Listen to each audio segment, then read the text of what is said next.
We're going to flat here with 4s.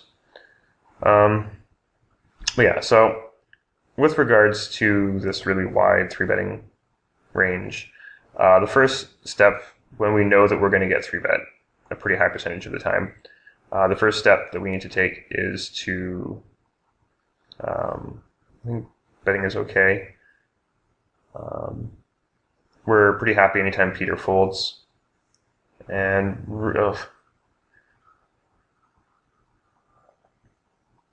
really, he's not going to have anything good very often here when he checks the flop as the pre-flop raiser. Pre-flop raiser. That's a hard word. So I think that we can fire 2 and then sort of see how the river comes off and go with timing and sort of evaluate there. I think quite often a 50 NL reg is not going to check call twice and then check fold the river on a board like this, even though really he should. So I think that just checking back a lot of the time is probably going to be our best play if the flop goes, or if the turn goes check call again. But really, I mean, I think betting the flop and then betting pretty much any turn in this situation is perfectly fine, and really sort of our best move. It's going to be really hard for him to show up with anything strong when he checks the flop as a pre-flop raiser with a short stack guy like this on a board where he can, possibly get some value. He just doesn't have anything that is going to be able to stand a lot of heat, or that should be able to stand a lot of heat, because, I mean, he might be check calling flop and turn with 10s, for example, and then he realizes that he can be getting bluffed a ton. Not that he necessarily is getting bluffed a ton, but he realizes he could be getting bluffed a ton, and all of a sudden is like, well, now I have to call. Oh shit! And then he calls with 10s. So that could be sort of the situation he's getting himself into when he check calls twice. And it's not a great situation to be in. So he's really opening himself up to getting moved off of the pot more often than maybe he would hope. So we'll continue here.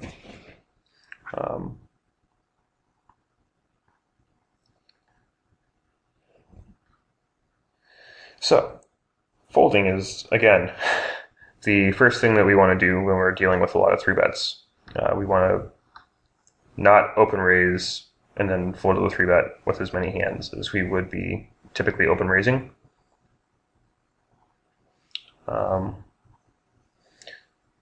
We also need to not be just flatting with the intention of playing super fit or fold.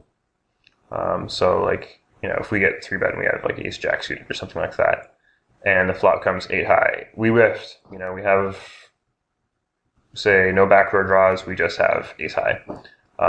We need to be prepared to not be just folding all the time when we whiff, and not just be flatting all the time, because this guy is really aggressive. He's probably firing twice a lot.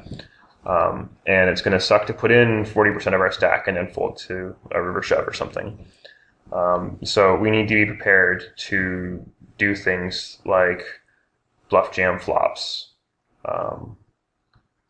And a hand like ace jack, ace queen is a pretty good hand to do that with on, say, lower flops. Yes, we basically, every time he folds, we have the best hand already.